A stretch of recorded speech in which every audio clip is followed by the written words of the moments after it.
হয়েছে, ছোটতে মার খাওয়ার পরেও রাগ উঠছে না।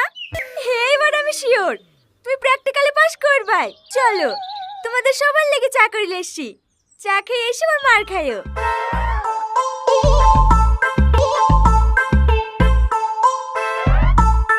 কি হলো, আসো, তোমাদের লেগে তো চা করেছি।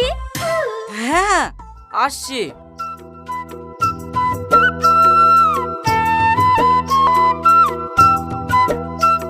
ওগো, তোমার কি মনে হয়েছে প্র্যাকটিক্যালে পাস করতে পারবা?